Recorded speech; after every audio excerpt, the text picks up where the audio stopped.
Sometimes they just need a little bit of a cue. Right. A little lift. Oh, excellent. Relax. That would be my intervention. As said, it's a good go-to. There's your firing pattern. If I was going to show you one other option with this related to just working on the low back in this position, it's if we go back to the normal orientation to the sideline. Yeah. Now this isn't firing patterns, this is just a muscle and an energy technique. But it confuses people because it looks the same. I'm pushing in the exact same place, but she's gonna lift the bottom leg. And that'll create a cold contraction. So if I push here, same spot, and have her lift the bottom leg up off the table, I'll get a really good concentric contraction of all those low back muscles. Relax back down. I don't mean to interrupt, did Yep. your mom take off for her? Yes, she did. She did, okay, I'll give her a call then. Okay. I'm taking off for work. I knew you already texted me, so I knew you Yep. had to take off early. Yep, I got my massage done, so Perfect. That worked hopefully out she'll good. give you feedback, it was probably terrible. Oh, No, it wasn't. This is, Any massage is anybody good. remember when you're Yes. first learning how hypercritical you Oh, are yeah. of yourselves? That's where all of these guys are. It's like Yeah, being really hypercritical of thinking the massage is terrible. You're coming along just fine, I promise. I'll see you next week then, Yes. okay. All right, drive safe, okay? Thank you. So that's a muscle energy technique of just how to release these structures. Call it a QL release. That's what a lot of times it's taught as, is Quadratus Lumborum release. For when you're lifting your bottom, okay. Well, it's a way to get it to contract. A release can be just inhibitory pressure, Yeah. by the way. Okay. It's like me pushing into psoas and just holding it Yeah. versus having them do some movements accompanying it. Any kind of muscle energy technique that incorporates some kind of movement will tend to get the response, let's call it a release, to happen more quickly. That's a nice go-to. Push here with the bottom leg, but if we're thinking more profoundly for the firing pattern, then we gotta use the same side leg and compare how these glutes are firing to this low back. Oh, I So gotcha. if, say the TFL, when you're doing the muscle firing pattern, kicks on like just insane, Right. would you just then turn and maybe like supine and work on TFL a little bit more and then retry, or what would you? In my actual practice, yes, just because it's more convenient. If I had to in this position and I had the bolster where it was, see, part of it's just a matter of awkwardness and convenience. So if I switch you again, so there we go. This leg bent forward a little bit. Gotcha. Okay, up here. If I come around to the front of the table, it would be nice to be able to inhibit tensor fascial lata and have a person do hip abduction. But I have to be mindful that I don't push them Plus it's kind off of- the table. Plus it's a little awkward, being So like face to just face. holding stuff like this, that you could come in here Yeah, and so it'd be one of those where if you're gonna get the assessment right there in the same position, but that's awkward to me. Yeah. So I would just go, hey, that TFL is way too strong. I'm gonna turn, when I turn them on in supine, I'll make sure to address that. Okay. So, but you can get to these hip muscles very good in this position. Whether the top leg is flexed or not, you can just find that greater trochanter, and you can follow a nice horseshoe all the way around. The anterior side, you're gonna get tensor fascial lata, glute minimus, glute medius, glute maximus, and then all the deep lateral hip rotators. So this can be a nice option. The only thing that can be awkward is if the table's too high or the person's especially broad, you may need a step to make yourself taller, or you have to climb up on the table. If you have a hydraulic table, you can lower it. I wish we had hydraulic. Yeah, we do here, but I never had one when I practiced. So I have it, like a certain, I have a step tool, like, Yep. that I just get up. I, for all the first years, just ordered a big batch of the larger exercise steps to offer as an option, because I needed that when I practiced. I had a stationary table, I end up with these pretty big clients that being able to step on the table and be about 6 inches taller to get onto these areas saved my life. So, all right, onto your back. There we go. Now, get the regular round bolster. Knees flexed. Now we're going to be palpating for what the quads are doing in knee extension. The only weird thing here is visualizing and feeling where the muscle bellies of these muscles actually are. Okay? Vastus medialis, where the chunk of actual muscle tissue is much closer to the knee. Oh, I'm going to. Yeah, I was only making it this. Rectus femoris and intermedius, Specifically. right in the middle. Lateralis, Oh, yeah. about midway of the femur, if not a little bit higher. Right. So what will happen for people when they assess this is they'll do this. They'll assess the medial side and the lateral side closer to the knee. You have to stagger your hands. Because lateralis Rather than one up here, yep, lateralis is higher, medialis is lower. So why is medialis so important for the knee? Since the belly of its muscle is closer to the patella, when it fires, it helps stabilize and get the patella in the right place so it tracks appropriately. So, the muscle belly closer to the knee does a little bit more there and should be the first one to fire. The muscle bellies that are higher up should fire after it. So visually that can help you. I'm gonna step away for a second. You can see here, that doesn't do a very good illustration, but a little bit. Lower red, higher red. See how this? Oh, I see, yeah. On this muscle model, it's a little bit clearer. See how there's a big chunk here? It wouldn't be this red. It'd be like more up here versus more down here. So really, it's just get your hands in the right place so you know you're actually assessing the right things.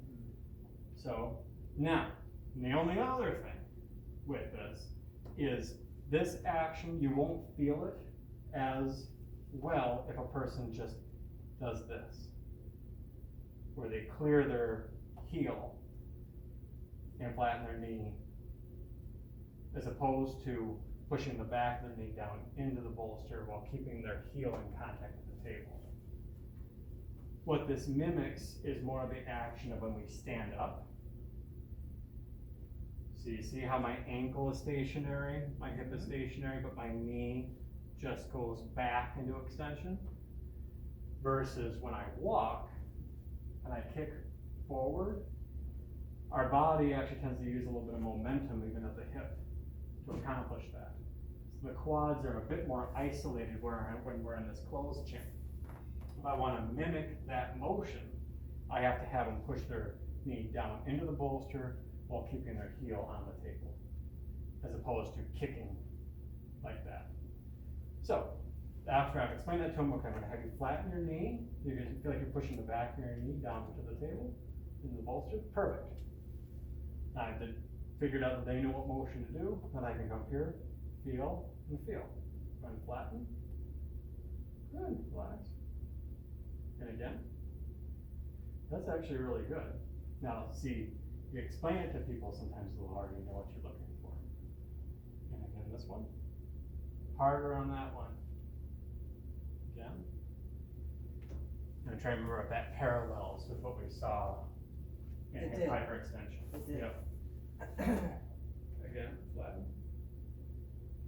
And do you feel that way, Renee? Do you feel like you have a leg stronger than the other when you're a bit more Yeah, dominant? my left leg, my last MS attack kind of took the Okay. functionality out of that one. Oh, okay, So okay.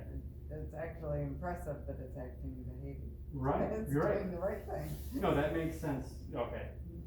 I had forgotten or didn't realize what that was. Mhm. So, okay. So, but we all have this, okay? We all have a dominant leg, one that we can compensate a bit more with than the other. So, this one's doing good. If I was gonna try to help anything, I'd be coming over here.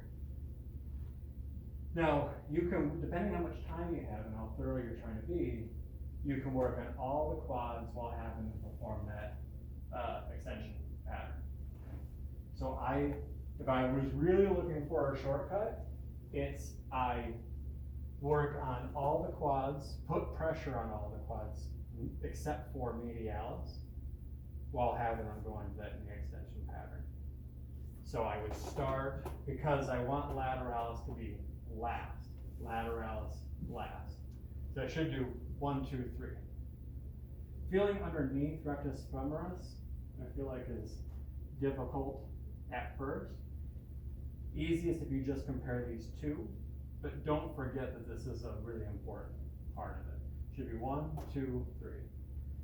So if I inhibit, just so the camera can see, if I inhibit, now I'm thinking rectus femoris and intermedius.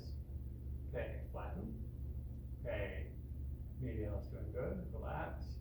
Then I step further out and come into lateralis and fire. That would be my interventions. And I come around to the other side. This is the one that was actually firing, not as well. So bring your leg closer to you, by the way, for your body mechanics. No, you're okay, you're good. So then I am thinking, all right, we're gonna push anterior. The patellar tendon is bigger than you think. Try to look at the femur, come halfway. Right here. Okay, pressure, tell me what's just right. No. Okay, good, relax.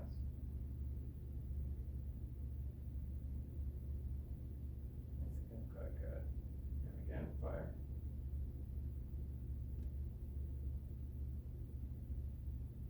Good. It doesn't have to be huge. If I feel a contraction happen, that can be enough. Good, fire. Good. So that would be for, you call it intermedius versus lateralis. That shifting hip line. So more on the outside, the lateral side of the leg. Okay, fire. The movement's the same. Good, again. Sorry, relaxing that again. Good, relax. And then again. And good, relax. And then you just go about your business. When integrating into a session, it tended to be assess real quick, general massage, and then if I'm being transparent with how I shortcutted my way, it's that as I went in for the intervention, I'm assessing at the same time. So I'm feeling my forearm and comparing it to my hand. And going, all right, 1, 2, where is this 1, 2? And then I can kind of chase and feel maybe where the muscle's contracting more in some areas, trying to be on the spot, interfacing with the client, is it more here versus here, all that kind of stuff. It can be I recreate the symptom when I have them do a movement. Especially for the quads and IT band tightness and all that kind of stuff. This is a very good go-to, if for anything, because when they flatten their knee and they concentrically contract these, it hurts less while you're pushing on their quads. Which, how many clients have sensitive quads and sensitive calves? Many. It's always, you can't push on them without them jumping, right? So I've often even used it for those clients that when I get the compression, I have them flatten their knee. That almost always makes it feel better. And then let go. And I would just keep gliding and have them do a few of those. And I can pretend I'm being a nice person because I'm having them, if I'm doing something that's more therapeutically driven, we're talking about Right. this deep tissue kind of a thing. You can make anybody experience what they call deep tissue while working on their quads and their IT bands. But how can I be sneakily effective? And still give them what they want. Yes. Right. They're gonna feel the intensity initially, but then I know I'm safer by having them do the active movement. And then I'm getting 2 for 1.